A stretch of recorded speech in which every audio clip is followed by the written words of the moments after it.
नमस्कार विद्यार्थी मित्रांनो, ई स्टडी या यूट्यूब चॅनलमध्ये आपणा सर्वांचं स्वागत। महाराष्ट्र राज्य शैक्षणिक संशोधन व प्रशिक्षण परिषद पुणे यांच्यामार्फत घेतली गेली सन 2023-24 संकलित मूल्यमापन चाचणी क्रमांक 1 इयत्ता 5वी विषय गणित मराठी माध्यम याची अचूक उत्तरे आणि स्पष्टीकरण आजच्या व्हिडिओच्या माध्यमातून आपण घेऊन आलेला आहोत। व्हिडिओला सुरुवात करण्यापूर्वी तुम्ही ई स्टडी या चॅनल वरती जर नवीन असाल तर चॅनल सबस्क्राइब करा, समोरचं बेल आयकॉनचं बटन प्रेस करा। चला तर व्हिडिओला सुरुवात करूया। लेखी चाचणी सूचना दिलेली आहे। सर्व प्रश्न दिलेल्या सूचनेप्रमाणे सोडव। बहुपर्यायी प्रश्नातील अचूक उत्तराचा पर्याय क्रमांक दिलेल्या चौकटीमध्ये लिही। आता प्रश्न दुसरा आपण सुरुवात करणार आहोत। प्रश्न पहिला हा तोंडी किंवा प्रात्यक्षिकसाठी असणार आहे। खाली दिलेली उदाहरणे सोडव। आकडा एका डबीत एकूण 42 मणी आहेत। सर्व मणी वापरून या माळेसारख्या किती माळा तयार होतील? आपल्याला एक डबी दिलेली आहे आणि त्याच्यामध्ये 42 मणी आहेत आणि आपल्याला समोर एक माळ दिलेली आहे। त्या माळेमध्ये जेवढे मणी आहेत तेवढ्या मण्या इतक्या किती माळा तयार होतील ते आपल्याला शोधायचे आहेत। आपण त्या माळेमध्ये मणी किती आहेत ते मोजूया आपण। 1 2 3 4 5 6 7 तर एकूण एका माळेसाठी 7 मणी वापरलेले आहेत। म्हणजे आपल्याकडे मणी आहेत 42। आपण 42 ला जर 7 ने भागलं तर उत्तर येते 6 मणी। त्यामुळे पर्याय क्रमांक 1 पर्यायाचा क्रमांक आपण चौकटीमध्ये लिहायचा आहे। पर्याय क्रमांक 1 या पद्धतीने हा प्रश्न सोडवायचा आहे। पुढचा प्रश्न पाहूया। आकडा एक कारागीर एका दिवसात 23 मडकी तयार करतो तर 12 दिवसात किती मडकी तयार होतील? एका दिवसाची आपल्याला आकडेवारी दिलेली आहे 23, तर 12 दिवसाचा आपल्याला आकडा काढायचा जर असेल तर आपण काय करायचे? गुणाकार करायचे। 23 गुणिले 12 हा गुणाकार केल्यानंतर आपल्याला उत्तर मिळून जाईल। बेत्रिक 6 बेदुने 4 बेशून्य 0। आता नंतर आपल्याला काय करायचं आहे? 1 ने गुणायचं आहे। 1 हा दशक स्थानी आहे त्यामुळे 1 0 मांडून ठेवायचा आहे। 1 3 3 1 दुने 2 आणि बेरीज केल्यानंतर आपल्याला उत्तर मिळेल 6 0 6 4 अधिक 3 7 2 2 तर उत्तर आलेलं आहे 276। पर्याय क्रमांक 2 चौकटीमध्ये पर्यायाचा क्रमांक लिहायचा आहे। या पद्धतीने गुणाकार करून हे उत्तर शोधायचं आहे। पुढील प्रश्न पाहूया। आकडा अधोरेखित अंकांच्या स्थानिक किमती लिही। आता अधोरेखित आपल्याला संख्या दिलेली आहे 73,205। त्यामध्ये पहिला अंक 3 त्याला अधोरेखित केलेला आहे आणि त्या 3 ची स्थानिक किंमत आपल्याला चौकटीमध्ये लिहायची आहे। आता 3 हा अंक आपल्याला 1000 स्थानी आहे, मग 3 ने आपण 1000 ला गुणलं तर उत्तर येते 3000। म्हणजे 3 ची स्थानिक किंमत आहे 3000। त्यानंतर शून्याला अधोरेखित केलेला आहे। आता 0 हा दशक स्थानी आहे, परंतु दशक स्थानी 10 ने गुणलं तर उत्तर 0 येते, त्यामुळे शून्याची स्थानिक किंमत ही 0 आहे। या पद्धतीने चौकटीत उत्तर लिहून आपल्याला पूर्ण गुण मिळवायचे आहेत। पुढचा प्रश्न पाहूया। संख्या विस्तारित रूपात लिही।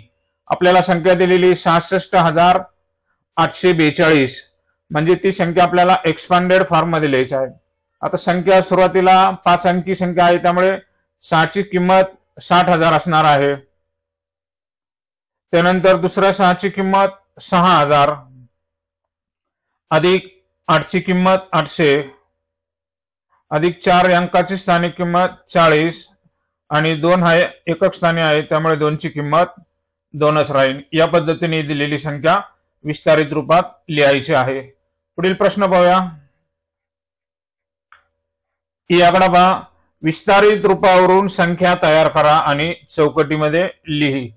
आता आपल्याला विस्तारित रूप दिलेला आहे त्यावरून आपल्याला संख्या तयार करायची आहे। आता विस्तारित रूपाचा जर आपल्याला विचार केला तर सर्वात मोठी संख्या आहे 60,000 आणि म्हणजे ही संख्या आपली 5 अंकी असणार आहे। म्हणजे 60,000 मधला आपण 6 घ्यायचा। त्यानंतर 4 अंकी संख्या आहे 3, त्यामधला आपण 3 घ्यायचा आहे। त्यानंतर 3 अंकी संख्या आहे 400 त्यातला 4 घ्यायचा आहे, 2 अंकी संख्या आहे 60, त्यामधला 6 घ्यायचा आहे आणि 1 अंकी संख्या 7 आहे, त्यातला 7 घ्यायचा आहे. या पद्धतीने ही संख्या तयार होईल 63,467. जर विद्यार्थ्यांना हा प्रश्न समजला नाही तर तुम्ही काय करायचं, सरळ यांची उभी मांडणी करून बेरीज करायची. म्हणजे सुरुवातीला 60,000, नंतर 3,000, त्यानंतर 460 अधिक 7, या पद्धतीने एकक स्थानानुसार मांडणी केलं की आपल्याला उत्तर मिळून जाईल. 707, 606, 404, 303 आणि 606, तर संख्या आली 63,467. कधी कधी काय होतं, एखादी आपल्याला संख्या दिलेली नसती तर त्याची स्थानिक किंमत ही 0 असते, त्यामुळे आपल्याला उभी मांडणी करून हा प्रश्न सोडवता येईल. पुढचा प्रश्न पाहूया. चित्रातील अंकांचा एकदाच वापर करून लहानात लहान 5 अंकी संख्या तयार कर. पाहता आपल्याला चित्रामध्ये मधमाशांचं पोळं दिलेलं आहे आणि त्या पोळ्यांमध्ये अंक टाकलेले आहेत, त्यावरून आपल्याला लहानात लहान 5 अंकी संख्या तयार करायची. पाहता लहानात लहान 5 अंकी संख्या तयार करताना सुरुवातीला या ठिकाणी आपल्याला अंक कोणकोणते दिले 3, 4, 5, 6, 7. 3, 4, 5, 6 आणि 7 हे अंक दिलेले आहेत आणि या अंकापासून त्याचा एकदाच वापर करायचा आणि लहानात लहान 5 अंकी म्हणजे स्मॉलेस्ट 5 डिजिट्स नंबर आपल्याला तयार करायचे. आता लहानात लहान संख्या तयार करताना काय करायचं, आपण चढत्या क्रमाने संख्या लिहायच्या म्हणजे आपल्याला उत्तर मिळून जाईल. चढत्या क्रमाने संख्या लिहिल्यानंतर ती संख्या तयार होईल 34,567. या पद्धतीने आपल्याला लहानात लहान 5 अंकी संख्या तयार करता येईल. पुढचा प्रश्न पाहूया. ग आकडा. पुढील वस्तूच्या किमतीची तुलना या चिन्हांच्या साह्याने कर. योग्य चिन्ह चौकटीमध्ये लिही. 5 संगणक दिलेला आहे आणि संगणकाची किंमत आहे 15,394 आणि इथं वॉटर फिल्टर मशीनची किंमत दिलेली आहे 14,294. म्हणजे 15,394 पेक्षा 14,294 हे लहान आहेत, त्यामुळे संगणकाची किंमत जास्त आहे. म्हणजे या पद्धतीने हे चिन्ह येईल. म्हणजे बाणाची दोन्ही टोके जे आहेत ती मोठ्या संख्येकडे जातील, त्यामुळे हे चिन्ह आपल्याला चौकटीमध्ये वापरायचं आहे. पुढचा प्रश्न पाहूया. प्रश्न क्रमांक 3 आहे. खाली दिलेली उदाहरणे सोडव. गुण आहेत 10. पहा आता एकूण किती प्रश्न आहेत ते आपल्याला लक्षात येईलच. आकडा पहा. दोन्ही कारची एकूण किती किंमत होईल. पहा आपल्याला 2 कारची किंमत या ठिकाणी दिलेली आहे. पहिल्या कारची किंमत आपल्याला दिलेली आहे 15,14,956 आणि दुसऱ्या कारची किंमत दिलेली आहे 13,14,838. आता दोन्ही कारची एकूण किंमत विचारली, त्यामुळे आपल्याला या दोन्हींची किमतींची बेरीज करावी लागेल. आता बेरीज करताना काय करायचं, एकक स्थानाकडून सुरुवात करायची. 6 अधिक 8 14 हाताला 1, 5 आणि 3 8 अधिक 1 9, 9 अधिक 8 17 हाताला 1, 4 आणि 4 8 अधिक 1 9, 1 अधिक 1 2, 5 अधिक 3 8, 1 अधिक 1 2. तर उत्तर आलेलं आहे 28,29,794. दोन्ही कारची एकूण किंमत असणार आहे. पुढचा प्रश्न पाहूया. पुढचा प्रश्न सुद्धा आपल्याला 2 गुणासाठी आहे. वजाबाकी कर. आता वजाबाकी करताना आपल्याला चौकटी आखून दिलेल्या आहेत, त्यानुसार आपल्याला त्या किमती टाकून घ्याव्या लागतील. संख्या सुरुवातीची 6 अंकी आहे 4,13,463 आणि आपल्याला चौकटी पण 6 अंकी दिलेल्या आहेत, त्यामुळे किमती टाकताना एकक स्थानाकडून सुरुवात करायची. 3 6 4 3 1 4. त्यानंतर वजा करायची संख्या आपल्याला खाली लिहायची आहे 4 5 2 7 2 आणि 3. आता वजाबाकी करताना आपल्याला एकक स्थान, एकक, दशक, शतक, हजार, 10,000 आणि लक्ष किंवा लाख. आता ही वजाबाकी करायची आपल्याला. ही चौकट आपल्याला हातच्यासाठी दिलेली आहे. आता या ठिकाणी 3 मधून 4 कमी होत नाही, आपण हातचा घेतला शेजारच्याकडून, इथे झाले 13, 13तून 4 गेले राहिले 9, 5 मधून 5 गेला राहिला 0, 4 मधून 2 गेले राहिले 2, 3 मधून 7 जात नाही, पुन्हा इथून हातचा घेतला, इथे झाला 0 आणि इथे झाले 13, 13तून 7 गेले राहिले 6, 0तून 2 जात नाही, पुन्हा इथून हातचा घेतला, इथे झाले 3, इथे झाले 10, 10तून 2 गेले राहिले 8 आणि 3तून 3 गेला 0, तर यांची वजाबाकी आलेली आहे 86,209. या पद्धतीने उभी मांडणी करून ही वजाबाकी करायची आहे. 2 गुणासाठी हा प्रश्न असणार आहे. आकडा 1344 किलोमीटर अंतर जाण्यासाठी 6 तास लागतात, तर ताशी वेग किती असेल? म्हणजे आपल्याला पहा 1344 किलोमीटर अंतर हे 6 तासात पूर्ण होत आहे, तर ताशी वेग म्हणजे एका तासाला ते अंतर किती असेल हे आपल्याला शोधायचंय. तर यासाठी काय करावं लागेल? आपल्याला यांचा भागाकार करावा लागेल. म्हणजे 1344 ला आपल्याला 6 ने भागावं लागेल. 6 ने भागल्यानंतर आपल्याला उत्तर येईल 6च्या पाड्यामध्ये 13 ने 6 दुने 12, वजाबाकी केली राहिला 1, वरचे 4 खाली आणले, 6च्या पाड्यात 14, 6 दुने 12, पुन्हा बाकी राहिली 2, वरचे 4 खाली आणले, 6च्या पाड्यामध्ये 24 आहेत, 6 चोक 24, बाकी राहिली 0, म्हणजे आपलं उत्तर आलेलं आहे 224. म्हणजे याचा अर्थ काय? ताशी वेग हा 224 किलोमीटर असेल. या ठिकाणी वाक्य लिहायचंय. तर त्या वाहनाला 1324 किलोमीटर अंतर जाण्यासाठी 6 तास लागतात, म्हणजेच त्यांचा ताशी वेग हा 224 किलोमीटर प्रति तास असणार आहे. पुढील प्रश्न पाहूया. 2 गुणासाठी प्रश्न आहे. आकडा सारणी पूर्ण कर. पहा, एका समूहातील वस्तू आपल्याला दिलेल्या आहेत. या ठिकाणी 3 शर्ट दिलेले आहेत, 1, 2 आणि 3, आणि दुसऱ्या समूहातील वस्तूमध्ये 2 पॅन्ट दिलेल्या आहेत, ए आणि बी. आपण पॅन्टला पण नाव देऊया. इथं चौकटीमध्ये काय विचारले पहा, दोन्ही समूहातील एक एक वस्तू घेऊन जास्तीत जास्त किती प्रकारे जोड्या होतील. म्हणजे पहा, आपल्याला दोन्ही समूहातील एक एक वस्तू घ्यायची. म्हणजे पहा, सुरुवातीला आपण जर शर्ट घेतला पहिला, तर त्याच्याबरोबर पॅन्ट लावायची ए, आणि पहिल्या शर्ट बरोबर दुसरी पॅन्ट लावायची बी, म्हणजे या 2 जोड्या तयार होतील. दुसऱ्या शर्ट बरोबर सुद्धा याच पद्धतीने ए पॅन्ट आणि दुसऱ्या शर्ट बरोबर बी पॅन्ट, या पद्धतीने आणखी 2 जोड्या तयार होतील. आणि तिसऱ्या शर्ट बरोबर ए पॅन्ट आणि तिसऱ्या शर्ट बरोबर बी पॅन्ट, या पद्धतीने 2 जोड्या तयार होईल. म्हणजेच एकूण 3 शर्ट आहेत आणि 2 पॅन्ट आहेत, त्यामुळे 3 गुणिले 2 बरोबर 6, म्हणजे या पद्धतीने एकूण 6 जोड्या तयार होतील. या पद्धतीने हा प्रश्न सोडवायचा आहे. पुढील प्रश्न पाहूया. गुणाकार कर. गुणाकार करण्यासाठी आपल्याला 725 गुणिले 46. आता हा गुणाकार करताना 6 ने आपल्याला गुणावं लागेल. 6 पंचे 30, हातच्या आले 3, 6 दुने 12 अधिक 3 15, हातचा आला 1, 6 7 42 अधिक 1 43. त्यानंतर पहा, 4 हे दशक स्थानी आहेत, त्यामुळे आपल्याला दशक स्थानी 10 ने 4 दशकने म्हणजे 40 ने गुणायचे. मग आपण या ठिकाणी एकच स्थानी 0 मांडून ठेवायचं आणि 4 ने गुणायचंय. 4 पंचे 20, हातच्या आले 2, 4 दुने 8 आणि 2 10, हातचा आला 1, 4 7 28 अधिक 1 29, तर 29,000 आलेलं आहे. आणि यांची बेरीज केल्यानंतर आपल्याला गुणाकाराचं उत्तर मिळून जाईल.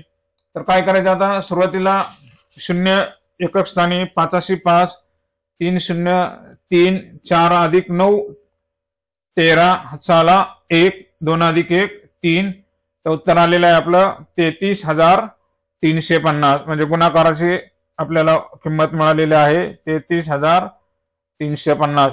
या पद्धतीने उभी मांडणी करून असा गुणाकाराचा प्रश्न सोडवायचा आहे. पुढील प्रश्न पाहूया.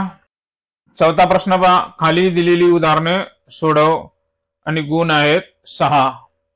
पहिला प्रश्न, दिलेल्या अपूर्णांकाचा कोणताही सममूल्य अपूर्णांक लिही. आता खाली एक आपल्याला अपूर्णांक दिलेला आहे 6/7. तर या अपूर्णांकाचा कोणताही सममूल्य अपूर्णांक लिही असं विचारलेले. पहिला मूळ अपूर्णांक आहे 6/7. तर सममूल्य अपूर्णांक म्हणजे काय? आपण काय करतो, अंशाला आणि छेदाला कोणत्याही समान संख्येने गुणतो किंवा भागतो. तर आता आपण पहिली सममूल्य अपूर्णांकाची मांडणी करून घ्या. 6/7 जसेच्या तसे, आणि त्याला काय करायचंय, समान संख्येने गुणायचंय. तर आपल्याला 1ने गुणता येणार नाही कारण तीच किंमत येईल. त्यामुळे आपण अंशाला आणि छेदाला 2ने गुणू. तर आपल्याला सममूल्य अपूर्णांक मिळेल 6 दुने 12. त्यानंतर छेदामध्ये 7 दुने 14. या पद्धतीने हा अपूर्णांक तयार करता येईल. तर विद्यार्थ्यांनी काय करायचंय, 2ने ऐवजी तुम्हाला 3ने गुणलं तरी चालतंय. 3ने गुणलं तर आपल्याला 6/7 या अपूर्णांकाशी असलेला सममूल्य अपूर्णांक मिळेल. फक्त काय करायचं, अंशाला आणि छेदाला समान संख्येने गुणायचे. तुम्ही कोणतीही समान संख्या घेऊ शकता, त्याच्याशी आपल्याला इक्विव्हॅलंट असलेला अपूर्णांक मिळून जाईल. त्यानंतर आकडा पहा, बेरीज करून चौकट पूर्ण कर. पहा आपल्याला अपूर्णांक दिलाय 4/7 अधिक 3/7 अधिक 6/7. तर यांचे छेद समान आहेत, त्यामुळे आपल्याला बेरीज करायला सोप्या पद्धतीने बेरीज करता येईल. छेद समान आहेत, जसेच्या तसे या ठिकाणी मांडलेले आहेत. आता आपल्याला फक्त काय करावं लागेल, अंशाची बेरीज करावं लागेल. 4, 3 आणि 6 यांची बेरीज केली. 4 अधिक 3 7, 7 अधिक 6 13. तर अंशस्थानी 13 या पद्धतीने बेरीज करायची आहे अपूर्णांकाची. पुढचा प्रश्न पाहूया. आकडा बा, समच्छेद अपूर्णांकात रूपांतर कर. म्हणजे आपल्याला अपूर्णांक दिलेले 6/7 व 3/2 यांचे छेद जर पाहिले, पहिल्याचा छेद 7 आहे आणि दुसऱ्या अपूर्णांकाचा छेद 2 आहे. ते आपल्याला आता समान करावं लागणार आहेत. तर 7चा पाढा आणि 2चा पाढा, या दोन्ही पाढ्यामध्ये सामायिक असणारी लहानात लहान संख्या आहे 14. त्यामुळे आपल्याला दोघांचे छेद 14 आणायचे आहेत. तर पहिला अपूर्णांकाचा छेद 14 ने आपण 6/7 या ठिकाणी काय करायचं, छेद 14 आणण्यासाठी आपल्याला समान संख्येने गुणायचं आहे अंशाला आणि छेदाला. तर पहा आता 7 हा छेदस्थानी आहे. 7ला आपल्याला 14 येण्यासाठी 2ने गुणावं लागेल, कारण 7 दुने 14 होते. मग खाली जर 2ने गुणला छेदाला, अंशाला सुद्धा 2ने गुणायचं आहे.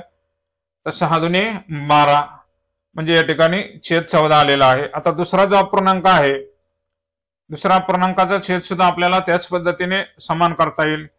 3/2. तर याच्यामध्ये आपल्याला छेद 14 आणायचा आहे, त्यामुळे 14 मांडून ठेवायचे. पहा आता अंशस्थानी 3 आहे आणि छेदस्थानी 2 आहे. 2ला कोणत्या संख्येने गुणल्या उत्तर 14 येणार आहे, तर 2ला 2×7 14. म्हणजे 7ने आपल्याला अंशाला आणि छेदाला गुणावं लागेल. 7ने छेदाला गुणल्यानंतर उत्तर 14 आलंय. आता अंशाला गुणल्यानंतर 5×7 21, म्हणजे अंशस्थानी 21 येईल. पहा आता हे जे दोन अपूर्णांक तयार झालेले आहेत, त्या दोघांचे छेद समान झालेले आहेत. त्यामुळे याचं उत्तर या पद्धतीने तुम्ही सोडवायचं आहे. पुढचा प्रश्न 8 आकडा, चौकटीमध्ये यापैकी योग्य चिन्हांचा वापर कर. पहा आता या ठिकाणी सुद्धा हा जो प्रश्न आहे, 9/5 आणि 4/3 यांचे छेद सुद्धा आपल्याला समान नाही आहेत, त्यामुळे तुलना करता येणार नाही. तर तुलना करण्यासाठी काय करायचं, एक सोप्या पद्धतीने सांगतो. तर तुम्ही तिरकस गुणाकार करायचा आणि छेद त्यांचे समान होऊन जातात. मग 9×3 = 27 या बाजूचा गुणाकार आला 27 आणि 5×4 20 आणि छेदामध्ये 5×3 या ठिकाणी 15 येईल आणि या ठिकाणी सुद्धा 15 येईल. मग आता छेद समान झालेले आहेत. आता छेद समान झालेले आहेत, त्यामुळे 27 पेक्षा 20 लहान आहेत, 27 ही मोठे आहेत. त्यामुळे आपल्याला 9/5 हा अपूर्णांक मोठा आहे. त्यामुळे हे सुरुवातीचं चिन्ह या चौकटीमध्ये वापरायचं आहे. या पद्धतीने सुद्धा तुम्ही छेद समान करू शकता. पुढचा प्रश्न आहे, दिलेल्या अपूर्णांका एवढे भाग रंगव. पहा आपल्याला अपूर्णांक दिलेला आहे 3.1/2. पहा आता 3 हा पूर्ण भाग आहे आणि 1/2 हा अर्धा भाग आहे, म्हणजे अपूर्णांक आहे. तर त्याच्यामध्ये पहा 3 पूर्ण भाग आहेत, म्हणजे आपल्याला एकूण 4 वर्तुळ दिलेले आहेत.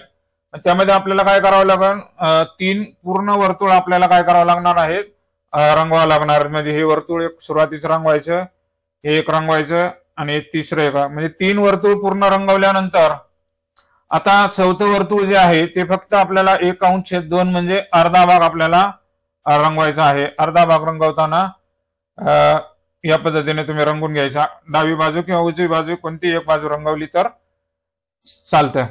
आता याच्यामध्ये आपल्याला लक्षात आलेलं असेल या पद्धतीने अपूर्णांक कुठलाही दिलेला असेल तर तो या पद्धतीने रंगवायचा आहे। त्यानंतर पुढचा प्रश्न पाहूया। फ प्रश्न 45चा 1/5 भाग किती?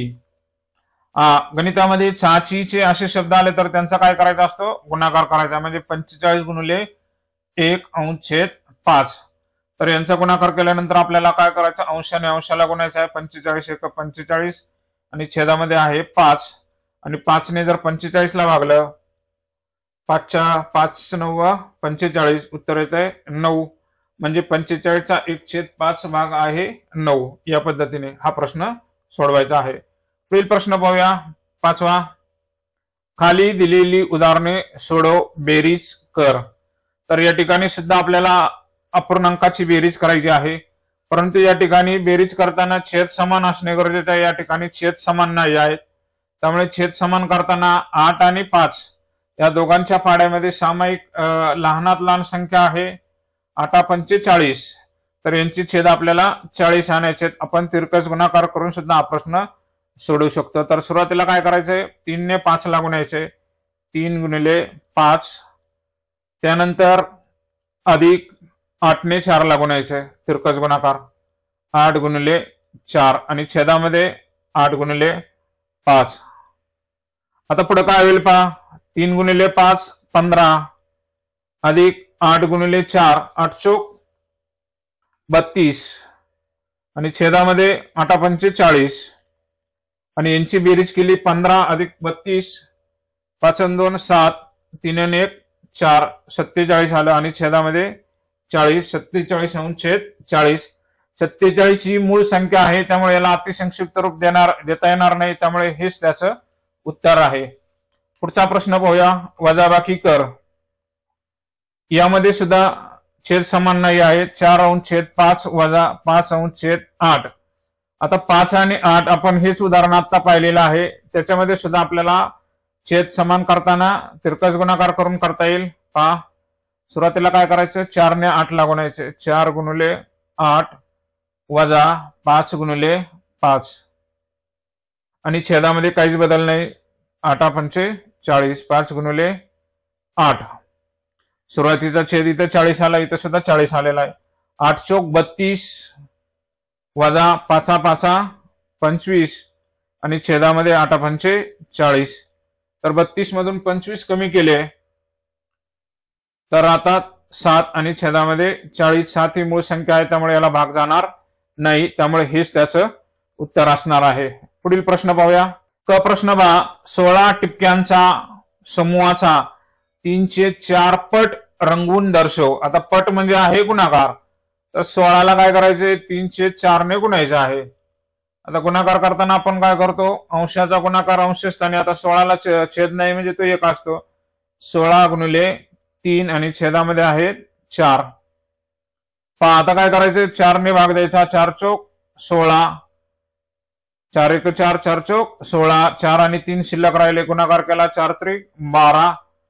उत्तर आलेलं आहे 12। याचा अर्थ आपल्याला या टिपक्यांमधले एकूण 16 टिपके दिलेले आहेत, त्यातला 3/4 पट भाग जो आहे तो येतोय 12। म्हणजे याचा अर्थ आपल्याला 12 टिपके रंगवायचे आहेत। आता 12 टिपके रंगवताना काय करायचंय? 12 टिपके रंगवत असताना कोणतेही 12 तुम्ही रंगवले तर चालतील। उभ्या लाईनचे 12 किंवा आडव्या लाईनचे घेतले तर चालतील। या ठिकाणी पहा, 1 2 3 4 5 6 7 8 9 10 11 12 या पद्धतीने तुम्ही 12 कोणतेही टिपके रंगवले चालतील। उभे जर रंगवले तर उभ्या 3 रांगा तुम्ही रंगवायच्या, 4 टिपके शिल्लक राहतील। त्यानंतर पुढचा प्रश्न पाहूया। डाकडा आहे, आकृतीचा 1/3 भाग पेन्सिलने रंगव। आकृतीचा 1/3 भाग पेन्सिलने रंगवण्यास सांगितले। पहा, आकृतीचे किती समान भाग आहेत? पहा, 1 2 3 4 5 6 7 8 9 तर एकूण 9 समान भाग आहेत. त्या 9 समान भागापैकी त्यांनी सांगितलंय 1/3 भाग रंगव. या ठिकाणी काय करायचं, गुणाकार करायचा त्यांचा. आता अंशाचा गुणाकार केला, 9 आणि छेदामध्ये 3. 3 ने 9 ला भागलं, 3 1 3, 3 त्रिक 9 उत्तर आलेलं आहे 3. म्हणजे याचा अर्थ आपल्याला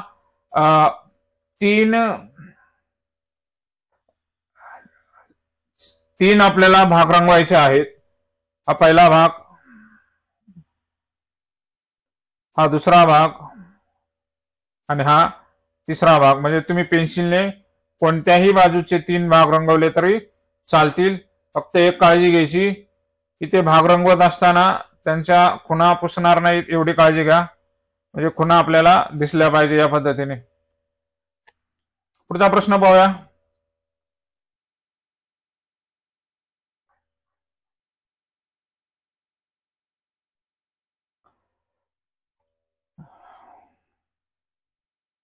प्रश्न पहा, मी आतापर्यंत एकूण अंतराच्या 4/5 पट प्रवास केला.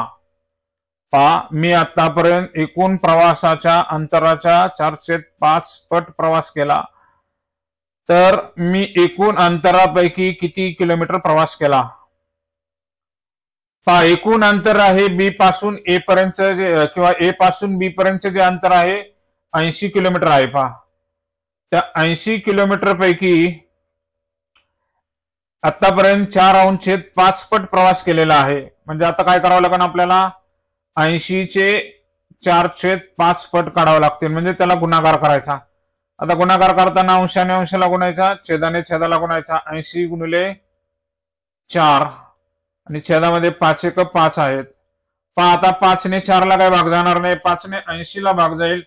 5 ने जर 80 ला भागलं, 5 1 5 आणि उत्तर येईल 16. कारण 16च्या पाड्यामध्ये 5 नंबर लागायचे, 16 5 80. या ठिकाणी 16 शिल्लक राहिले. 16 आणि हे 4, 16 गुणिले 4 केलं, 16 चौक 64. म्हणजे याचा अर्थ आतापर्यंत 64 किलोमीटर प्रवास केलेला आहे. चौकटीमध्ये उत्तरले इथं 64 किलोमीटर, 64 किलोमीटर.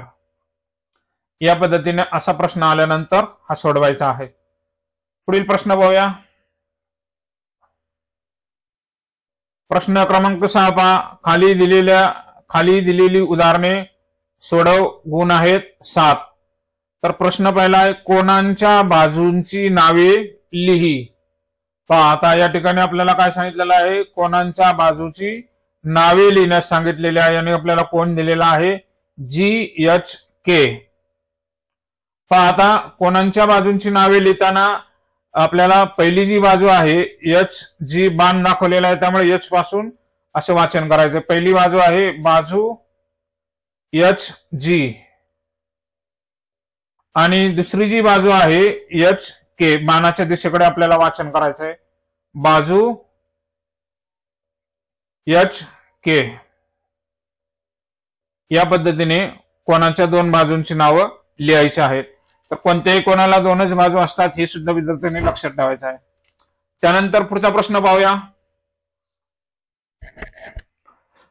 बघा, आकृतीमधील रेल्वे रूळ समांतर आहेत का ते लिही.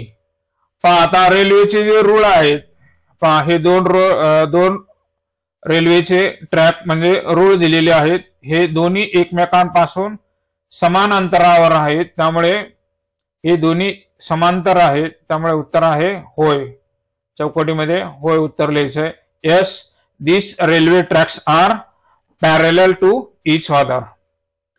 पुढचा प्रश्न पाहूया.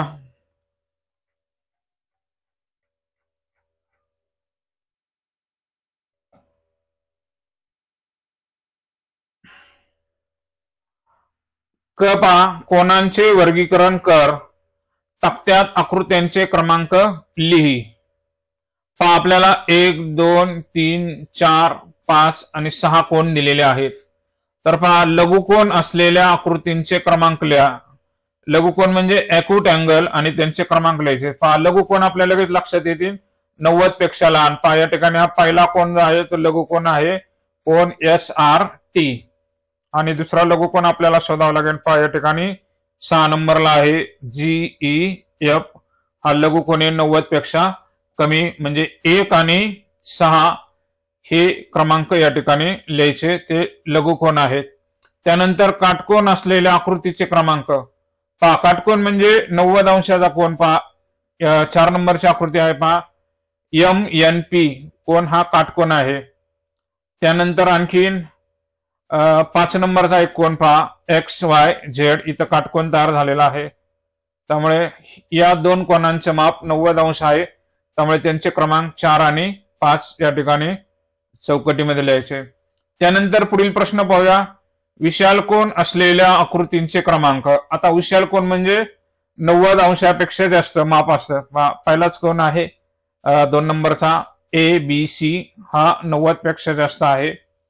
आणि कोन BCD हा सुद्धा एक 90 पेक्षा जास्त आहे. त्यांचे क्रमांक 2 आणि 3 या ठिकाणी नोट करायचे आहेत, लिहायचे आहेत.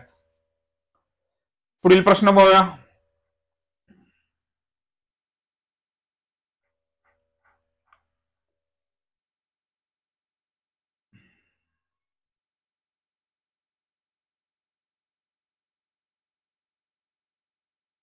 डाकडा पहा.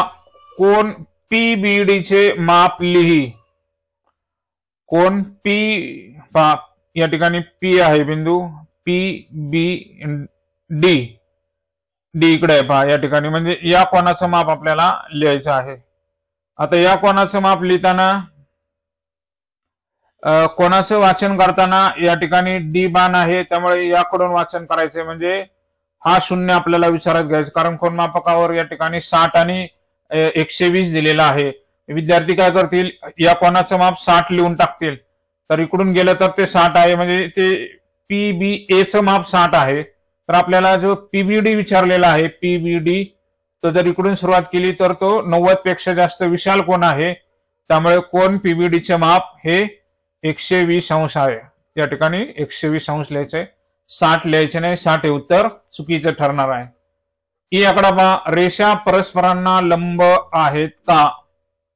पहा, 2 रेषा दिलेली, ही एक रेषा आहे आणि ही दुसरी रेषा दिलेली आहे, आणि या परस्परांना लंब आहेत का?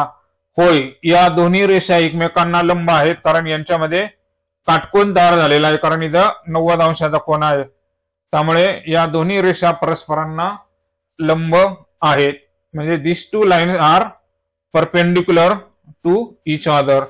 येस. पुढील प्रश्न पाहूया.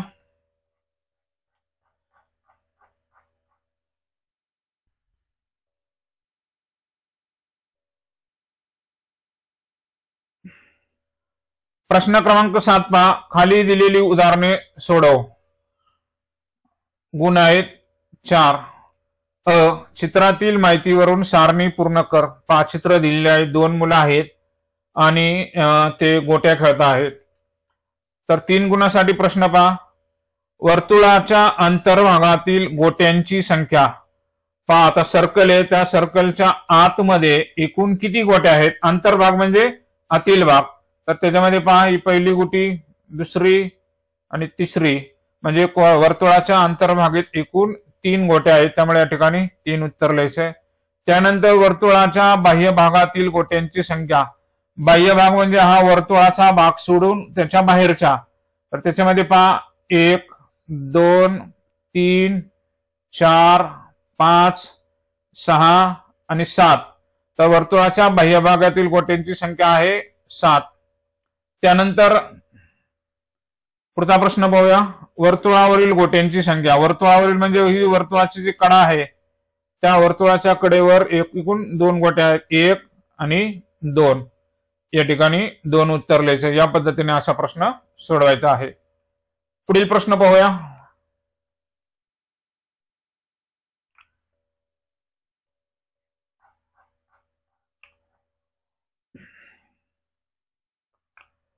बागडाबा. आकृतीमधील कोणत्याही एका वर्तुळ कंसाचे नाव लिही. 1 गुणासाठी प्रश्न आहे. आपल्याला वर्तुळ दिलेलं आहे आणि त्यामधील वर्तुळ कंसाचं नाव लिहायचं आहे आपल्याला. पहा, वर्तुळ कंसाचं नाव.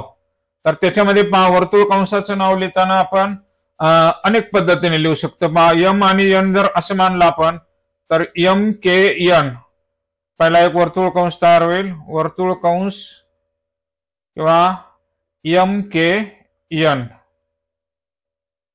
किंवा दुसरं नाव जर तयार घेतलं तर MTN. कोणतंही एक नाव तुम्ही या पद्धतीने लिहायचं आहे. किंवा आणखीन वेगळ्या पद्धतीने जर घेतलं आपण के आणि टी असं मानलं तर दोन भाग केले तर KNT किंवा KMT या पद्धतीने सुद्धा आपल्याला वर्तुळ कंसाची नावं लिहिता येतील.